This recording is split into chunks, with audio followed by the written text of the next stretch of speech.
은혜로운 찬양 감사드립니다. 이제 다 함께 성경 말씀을 봉독하시겠습니다. 오늘 우리에게 주시는 하나님의 말씀은 로마서 1장 1절에서 14절까지의 말씀입니다. 제가 가지고 있는 성경은 신약성경 239페이지입니다. 주신 말씀 중에서 로마서 1장 2절에서 5절까지의 말씀과 13절에서 14절까지의 말씀을 저와 교독하시겠습니다. 제가 먼저 읽겠습니다. 하나님의 말씀입니다. 이 복음은 하나님이 선지자들을 통하여 그의 아들에 관하여 성경에 미리 약속하신 것이라. 그의 아들에 관하여 말을 하면 육신으로는 다윗의 혈통에서 나셨고 성결의 영으로는 죽은 자들 가운데서 부활하사 능력으로 하나님의 아들로 선포되셨으니 곧 우리 주 예수 그리스도시니라. 그로 말미암아 우리가 은혜와 사도의 직분을 받아 그의 이름을 위하여 모든 이방인 중에서 믿어 순종하게 하나니. 이어서 13절 말씀 제가 먼저 읽겠습니다. 형제들아, 내가 여러 번 너희에게 가고자 한 것을 너희가 모르기를 원하지 아니하노니 이는 너희 중에서도 다른 이방인 중에서와 같이 열매를 맺게 하려 함이로되 지금까지 길이 막혔도다. 14절 함께 있습니다. 헬라인이나 야만인이나 지혜 있는 자나 어리석은 자에게 다 내가 빚진 자라. 아멘. 할렐루야. 오늘부터 로마서를 본격적으로 시작하는데, 로마서는 기독교의 영광스럽고도 놀라운 진리를 압축하고 있습니다. 그래서 오죽하면 로마서를 성경의 다이아몬드다. 그 이유는 복음의 핵심 진리를 가장 논리적으로 체계적으로 집대성을 했기 때문입니다. 다이아몬드처럼 정교하게 세공된 말씀입니다. 그래서 오죽하면 신약을 압축하면 로마서가 된다라고 말할 정도입니다. 따라서 로마서를 소화하여 저와 여러분의 것으로 삼으면 성경 전체를 관통하는 구원의 역사의 거대한 흐름을 거시적 관점에서 매크로하게, 또 미시적 관점에서 마이크로하게 소화하고 이해할 수가 있습니다. 여러분, 사복음서는 예수님의 복음을 보여주었다면 로마서는 예수님의 복음을 시대에 맞게 해석하고 깨닫게 해주었습니다. 그 강력한 해석이 얼마나 큰 설득력이 있었는지 당대, 그 당시는 그레코로만, 특별히 그리스 로마, 그리스 헬라적 사고방식, 철학과 모든 사상이 헬라적인 것이었는데 헬라적 사고에 물들어 있던 사람들에게도 이 복음서와는 또 다른 차원에서 로마서를 통하여 논리적으로 그리고 체계적으로도 이 생각의 혁명과 삶의 혁명을 가져오게 했습니다. 갑자기 앞에 너무 거창하죠? 그래서 오늘 제가 이 로마서 강의를 지난번에 서론격으로 하고 난 다음에 우리 교회 다락방마다 목사님, 이번에 우리 다락방에서 로마서를 10번 읽기로 했습니다. 그래서 제 마음에 그렇지, 한 달에 한 번씩 읽으면 12번 읽겠구나 이런 생각을 했는데, 여한 이번에 로마서를 여러분 앞으로 쳐도 뒤로 쳐도 다 이해할 수 있는 그런 여러분 영안을 열어주시고 또 로마서를 여러분의 생애 말씀의 양식으로 삼기를 간절히 바랍니다. 그래서 오늘 제가 설교의 제목을 로마서의 산에 들어가십시다 그렇게 했습니다. 예를 들어서 우리 설악산에 간다 그랬을 때에, 설악산에 갈 때 어떻게 갑니까? 그냥 갑니까? AI를 또 혹은 뭐 이렇게 인포메이션 보면서 설악산에 대한 그 SNS 통화의 지식을 듣고 그렇게 설악산에 가죠. 저는 39살 때까지 설악산 한 번도 못 가봤어요. 나중에 이제 39살 때 설악산을 갔는데 제가 생각하던 설악산하고 다르더라고요. 가니까 설악산에 여름에는 그 비선대 물에 발을 담글 수 있고, 가을은 단풍이 너무 아름답고, 겨울에 지금은 눈이 참 특별하잖아요. 실제로 본 설악산은 제가 알고 있는 설악산과 달랐다는 것이에요. 마찬가지예요. 실제로 본 로마서의 산에 들어가면 여러분들이 옛날에 생각하던 로마서의 어떤 나름 알던 로마서의 나무, 로마서의 폭포가 아니구나라는 깨닫게 될 겁니다. 지금 말한 대로 설악산의 여름, 겨울 혹은 가을을 이렇게 다른 것처럼. 자, 봄은 얘기 안 한 게 봄은 한 번도 안 가봐서 그래요. 이번에 제가 여러분 부탁드린 것은 로마서 시리즈를 하는 동안에 여러분의 삶의 배낭을 메고 등산화를 신고 직접 로마서라는 산에 등정하셔야 돼요. 들어가면 첫 번째 먼저 깊고 높은 신학의 봉우리를 만나게 될 겁니다. 뭐의 봉우리를 만난다고요? 신학의 봉우리, theology. 또 인생의 감동과 변화를 주는 아름다운 꽃도 발견하게 될 것입니다.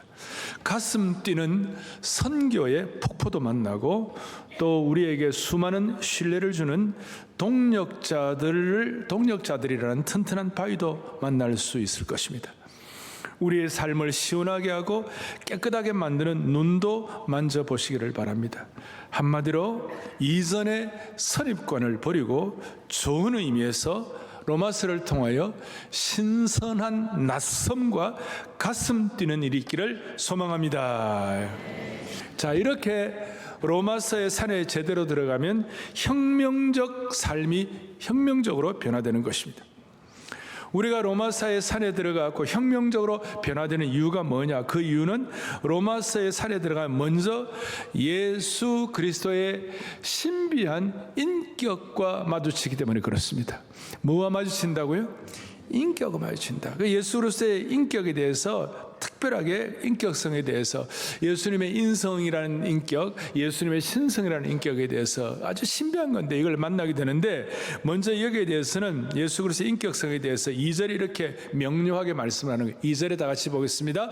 그의 아들에 관하여 성경에 미리 약속하신 것이라. 예수님은 구약에서 미리 약속하신 분으로 구약의 뿌리를 둔 분이에요. 갑자기 나타난 분이 아니세요. 제가 감히 단언하건대 세상의 어떤 종교 지도자도 이런 주장을 못하는 것입니다. 할 수도 없습니다. 인격을 가지신 예수님만이 이런 예언을 하시고 성취하신 분이기 때문에 독보적인 인격을 가지신 분이십니다.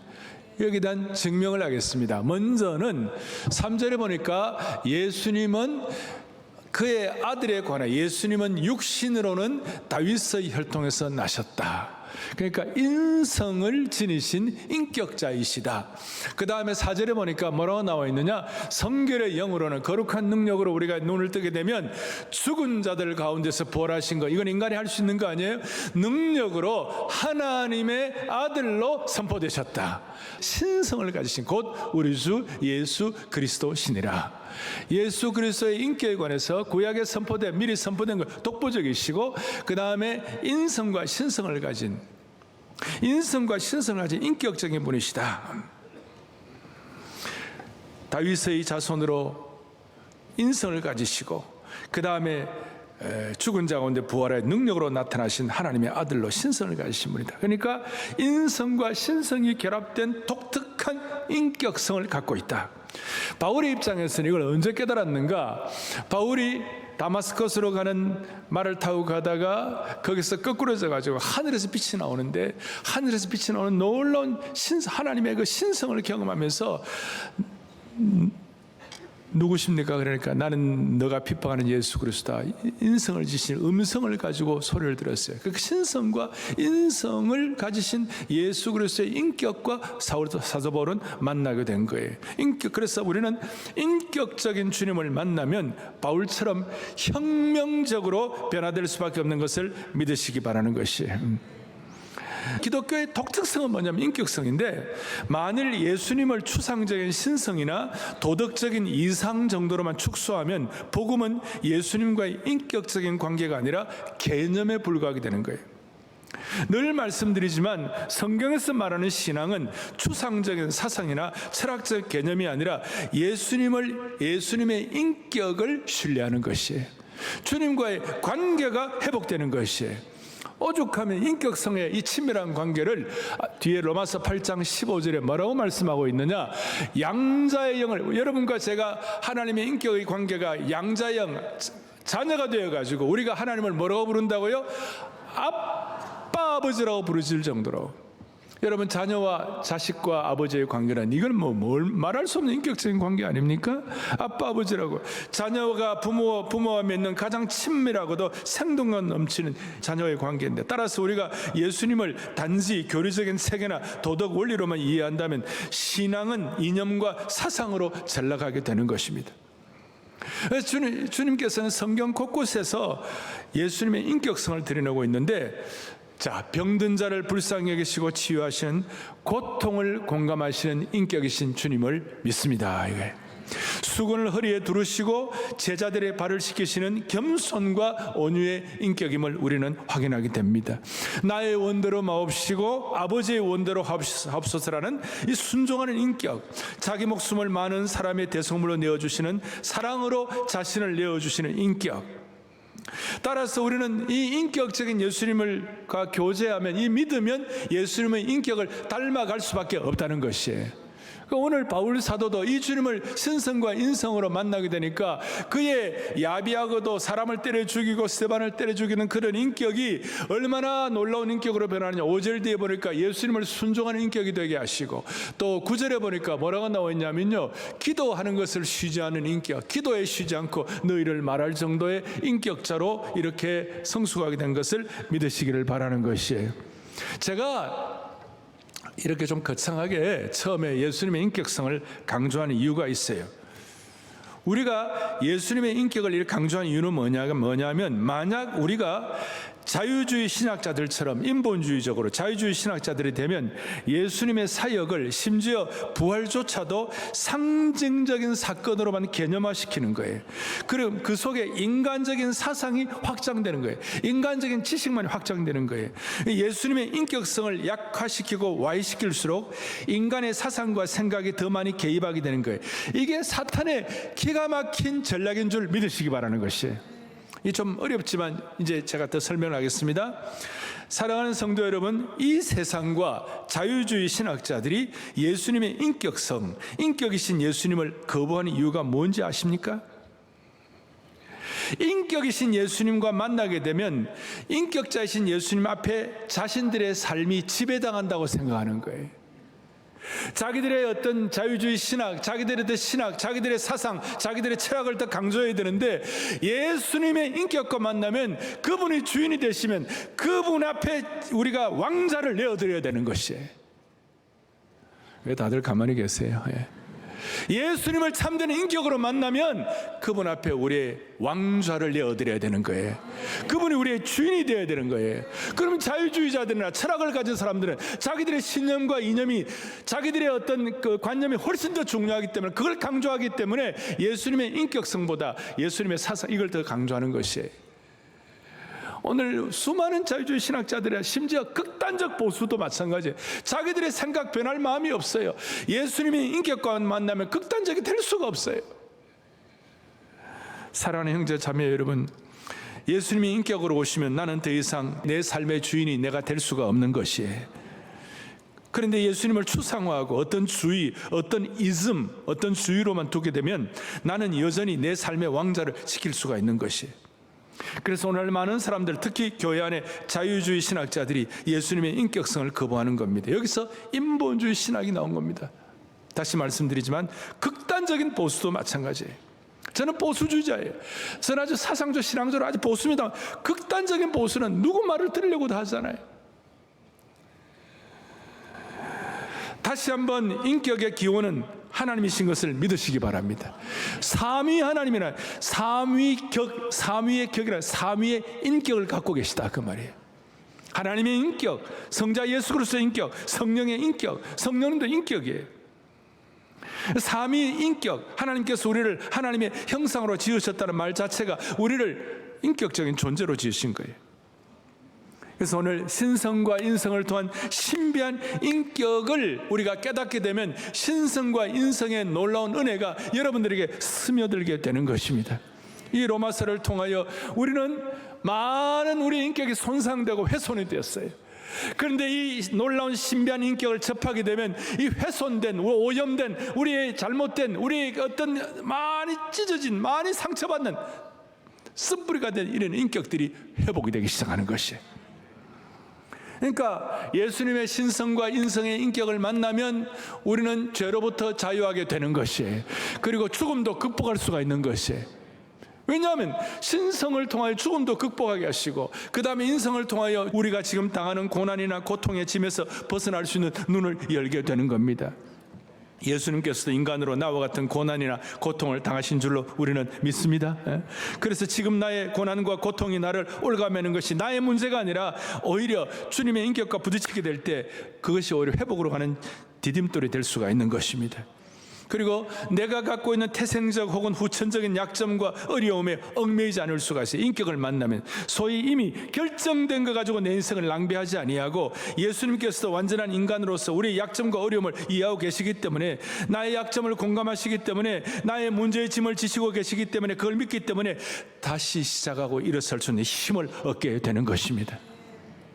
저는 청년 시절부터 주님을 인격적으로 만나고 수많은 과정들이 있었고 어려움이 있었지만, 어떻게 예수님께서 하시는 말씀을 제가 10분의 1, 100분의 1도 감히 순종하기 힘들었지만, 힘들고 어려울 때마다 주님의 신비한 신성을 지닌 인격, 그리고 주님의 인성을 지닌 그 인격과 접하면서 주님과 영적으로 교제하면서 주가 나와 동행을 하며 나를 친구 삼으셨네, 우리 서로 받은 그 은혜는 말로 다 알 수가 없도다. 그걸 하게 되니까 수많은 약점과 부족함이 있었지만,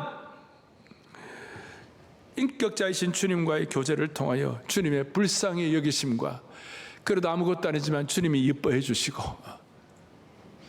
가만히 계시죠? 주님이 이뻐해 주시고, 여러분 다 그렇게 될 수가 있는 줄 확신하시길 바랍니다. 다시요, 주님의 신성과 인성의 인격을 접하게 되면 죄로부터 자유하게 되고, 수많은 약점과 단점으로부터 자유하게 되고, 무엇보다도 죽음의 공포로부터 극복될 수가 있는 것입니다. 많은 사람들이 지금 연세 드신 분들은 내가 어떻게 죽나, 내가 어떻게 되나, 죽음의 두려움 때문에 전진하지 못하는 그런 분들이 계세요. 그런데 그런 분들이 그리스도의 신성의 인격과 부딪히게 될 때에 자유하게 되고 죽음도 두려워하지 않을 수가 있는 것입니다. 할렐루야. 그리고 이것 때문에 하늘의 신성한 지혜와 능력을 가지고 이 세상을 극복하고 살아갈 수 있는 힘을 주시는 것이에요. 저는 저희 할아버지나 저희 부친이 저희 가훈을 세우실 때에 로마서 14장 7절 8절, 우리가 살아도 주를 위하여 살고 죽어도 주를 위하여 죽나니 그러므로 우리가 사나 죽으나 우리가 주의 것이로다.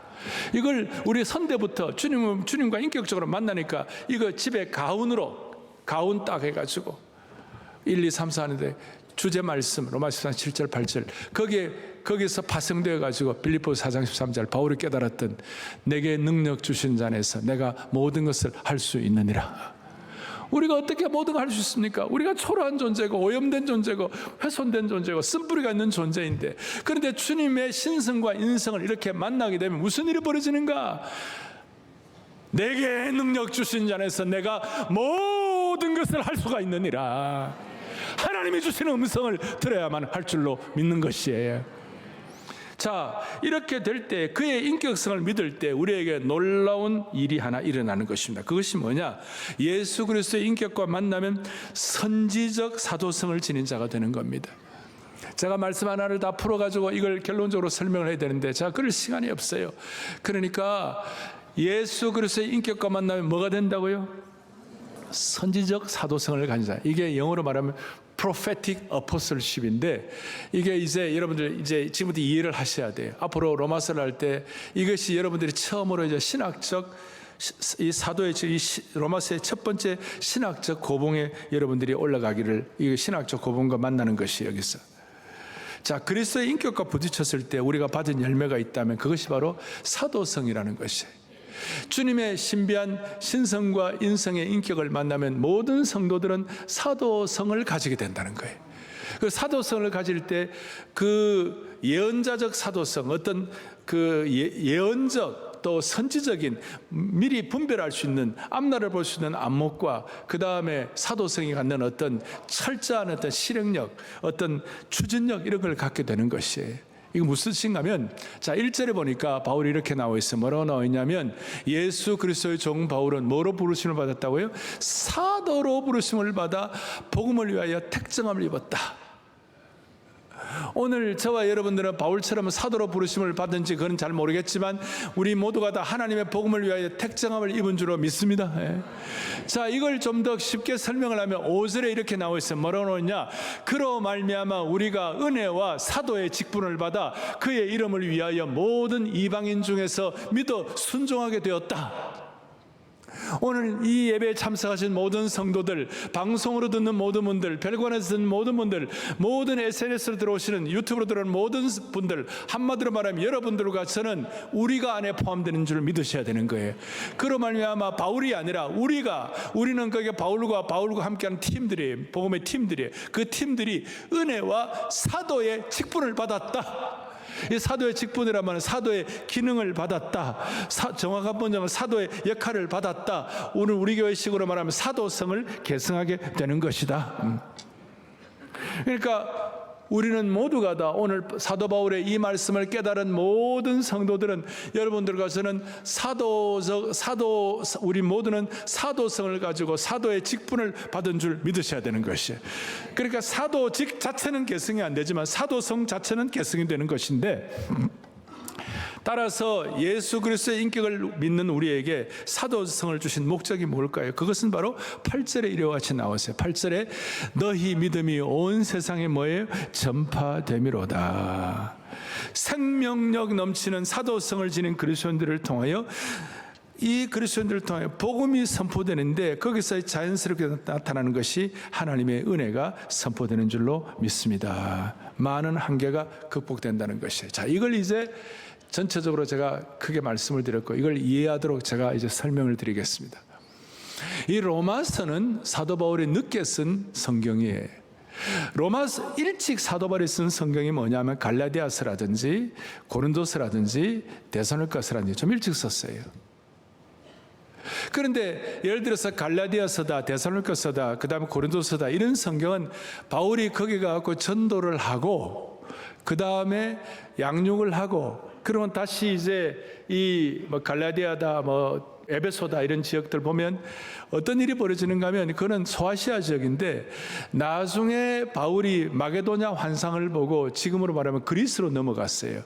그리스로 넘어가 거기서 막 사역을 하고 있는데 누가 왔느냐 하면 로마에서 신앙생활을 하던 사람 두 사람이 그리스의 헬라 지역에서 사역을 하던 바울에게 왔어요. 그 사람 이름이 뭐냐면 브리스길라와 아굴라 들어보셨죠? 브리스길라의 아퀴라스라고, 아굴라와 브리스길라가 와가지고 로마에서 있었던 소식들을 전하는 것이에요. 그 소식을 듣고 바울은 갈라디아나 데살로니가나 고린도 교회는 이미 사역했던 그 교회를 향하여 컨펌하고 믿음이 자랄 수 있도록 양육 편지를 하고 이런 식으로 많이 하는데, 이 로마서는 바울이 로마에 한 번도 가보지도 않고, 다시요, 가봤어요? 못 가봤어요? 로마에 한 번도 가보지도 않고 브리스길라와 아굴라의 얘기를 듣고 바울이 예언의 은혜를 받아 가지고 이 로마서를 쓴 것이에요. 따라서 이 로마서를 제대로 깨달으면 여러분, 우리가 가보지 않는 길, 살아보지 않는 그 삶의 어떤 그런 상황에 대해서 우리가 사도적 선지성을 가지고 돌파할 수 있는 은혜를 하나님이 베풀어 주시는 것이에요. 우리는 미래에 대해서 모두가 다 두려워합니다. 또 어떤 사람은 기대감을 가질 수가 있습니다. 그 두려움이 있는 이런 우리의 인생의 현장 가운데서 오늘 이 사도적 선지성이라는 신학적 통찰을 저와 여러분이 내 것으로 아주 그냥 내 것으로 그대로 접목을 하기 시작하면 바울이 가진 사도적 선지성을 가지고 그 모든 상황을 돌파했던 그 은혜가 여러분과 저에게 지금 이 순간 우리에게 확인될 수가 있는 것이에요. 여기서 깨닫는 것이 있어요. 바울은 소아시아나 마게도냐 지역까지 사역하는 것, 마게도냐 환상을 보고 그리스 사역까지도 그것만으로 끝날 수가 있었어요. 그거로도 충분해요. 충분하다고 할 수 있어요. 그런데 바울은 거기에 국한되지 아니하고 사도성을 가지고 복음이 없는 땅끝, 심지어 내가 서바나 스페인까지 가서 복음을 전해야 하리라, 그렇게 말할 수가 있었어요. 이것이 굉장한 돌파력이에요. 종교개혁을 한 종교개혁자들조차도 당시에 기독교의 순수성 이런 것들을 회복하려고 그랬지, 자기들이 있는 어떤 그 교구, 자기가 속한 믿는 어떤 지역, 거기를 벗어나는 것은 상상을 별로 못했어요. 그런데 우리가 기도하는 모라비안 교도들은 그걸 뛰어넘는 사도적 선지성을 가지고 뛰어넘는 돌파구를 마련한 것이에요. 바울은 가본 길을 재방문해서 경고하는 것도 중요했지만 가보지 않는 미래를 향하는 것이 정말 중요하다고 생각하고, 이것이 프론티어의 눈이고 가보지 않는 길에 대한 두려움과 그 다음에 기대가 교차하는 상황인데, 이 가보지 않는 길에 대해서 기대와 떨림에 대한 미래의 여정에 대해서 바울은 소위 선지적 사도성을 가지고 선지자의 예언력과 예지와 사도의 추진력을 가지고 하나님 앞에서 이 사명을 감당하게 되는 그 은혜가 하나님께서 허락해 주신 것이에요. 따라서 이 시간 우리 모두는 하나님 나라를 위하여 멈추지 않고 끊임없이 전진하는 능력을 주시기를 바라는 것입니다. 우리 가운데 현재 상황에 주저앉고 싶거나 그냥 내 삶 가운데 가슴 뛰는 환상이 없다는 분들은 오늘 이 선지적 사도성을 가지고, 예언적 사도성을 가지고 돌파하는 은혜가 모두에게 있기를 소망하는 것이에요. 인생 후반에 내가 한번 그래도 다음 세대에 뭔가 레가시를 남기고 싶다, 뭔가 내 인생에 온 땅이 물이 바다를 덮는 것 같은 여호와의 영광을 한번 체험하기를 원한다, 그런 분들이 계시다면 오늘 이 로마서의 산에 사도적 선지성을 가지고 들어갈 수 있는 은혜가 있기를 바라는 것입니다. 무슨 뜻인가? 어제 새벽에 제가 온 교우들에게 찬송을 하나 가르쳐 드렸어요. 할렐루 할렐루 할렐루 할렐루야, 주 찬양해, 주 찬양해, 할렐루야. 이 찬송은 70년대는 God is so good, 좋으신 하나님, 80년대는 이 찬송이 한국교회의 큰 부흥의 시기에 참 특별한 찬송이었어요. 제 마음에 가슴에 불이 붙는 거예요. 하나님, 대한민국 교회가 80년대, 90년대에 놀라운 부흥을 체험한 줄 믿습니다. 지금부터 3, 40년 전에 우리에게 다시 회복되게 하여 주십시오.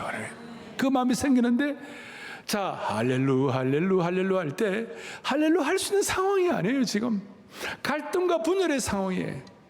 그렇지만 오늘 로마서를 가지고 여러분 개인적으로 가정도 그러고 선지적 사도성을 가지고 예언적 사도성을 가지고 한 번도 가보지 않는 길이지만, 바울은 로마에 가보지도 않았지만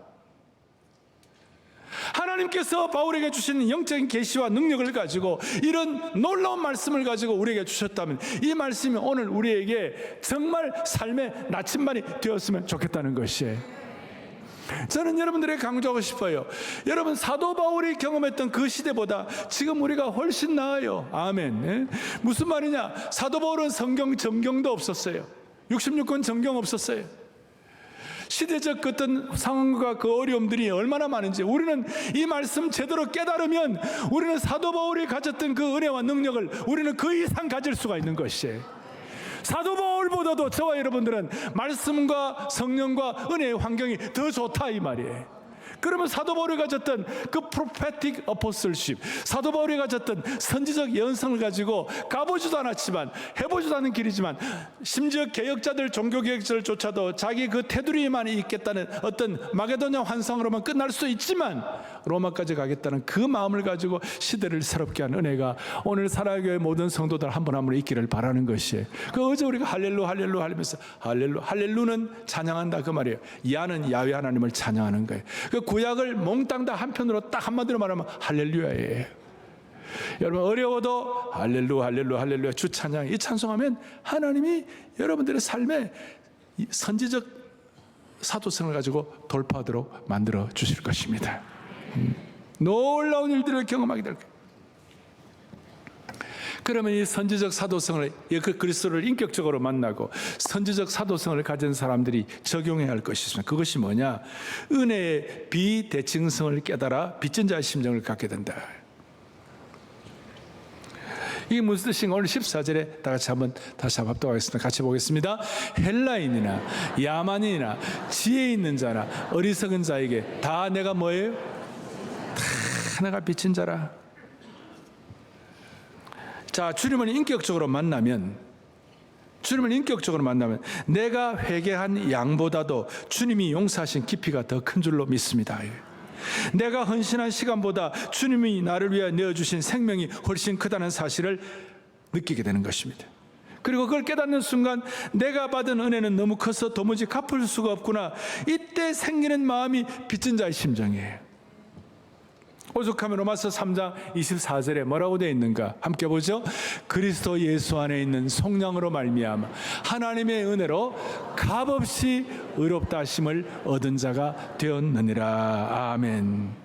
값없이 받은 은혜가 너무 커가지고 내가 빚진 자의 심령을 갖는다는 것이, 이것을 한마디로 정리하면 내가 예수님을 인격적으로 만나 받은 은혜가 너무 크기 때문에 나는 무엇으로도 갚을 수가 없는 것이, 그러니까 받은 은혜 너무 크고 내가 갚을 수 있는 건 너무 적고, 이걸 은혜의 비대칭성이라고 제가 설명을 해보았어요. 이것은 도무지 갚을 수 없는 은혜예요. 내가 하는 어떤 공로도 하나님이 내게 하신 일과는 비교할 수 없는 것이 은혜의 비대칭성이에요. 소위 마태복음에 나오는 1만 달란트 빚진 자의 심정이에요. 그리고 누가복음 15장에 여러분 돌아온 탕자, 엉망으로 살다가 아버지 집에 가면 뭐 그래도 먹을 수가 있겠구나 싶어가지고 돌아가는데 아버지 만나면 뭐라고 얘기합니까? 허랑방탕해가 살다가 아버지, 내가 하늘과 아버지께 죄를 지었사오니 지금부터는 아버지의 아들이라 일컬음을 감당하지 못한다고. 그래도 양심은 있어가지고. 근데 아버지가 어떻게 했어요? 제일 좋은 옷을 내어다가 입히고 손에 가락지를 끼우고 발에 신을 신기라. 그리고 송아지를 끌어다가 잡고 우리가 잔치하자. 그 아버지의 사랑과는 비교 불가, 족탈불급이에요.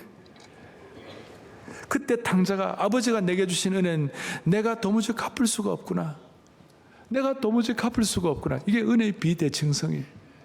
그러면 남은 인생을 내가 어떻게 하면 주님 아버지를 더 기쁘시고 아버지를 어떻게 해서 사랑할까? 그걸 생각하게 되는, 빚진 자의 심정이 되는 것이. 그리고 오늘 바울이 빚진 자의 심정의 대표적이었어요. 디모데 1장에 보니까 내가 전에는 비방자요 박해자요 폭행자였으나 우리 주의 은혜가 넘치도록 풍성하였도다. 비교가 안 되는 거예요. 고전 15장에 보니까 나는 사도 중에 가장 작은 자라. 나는 하나님의 교회를 박해했고 사도라 칭함받기에 감당이 안 되는데, 그러나 내가 나의 나 된 것은 하나님의 은혜로 된 것이다. 잘 알잖아요. 은혜의 비대칭성이에요. 게임에. 그래서 로마서에 계속되는 주제는 내 공로는 nothing. 나는 아무것도 치러주신 값은 내 능력으로는 계산 불가능.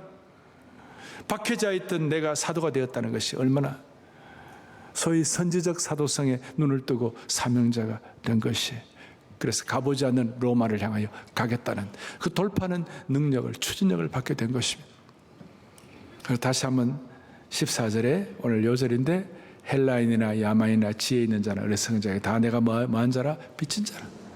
이 빚진 자가 되었으니까 사도적, 선지적 사도성을 가지고 13절 뒤에 보면 뭐라고 나오느냐 하면 이렇게 나와 있죠. 13절 뒤에 보니까 이방인 중에서와 같이 열매를 맺게 하므로되 지금까지는 길이 막혔도다.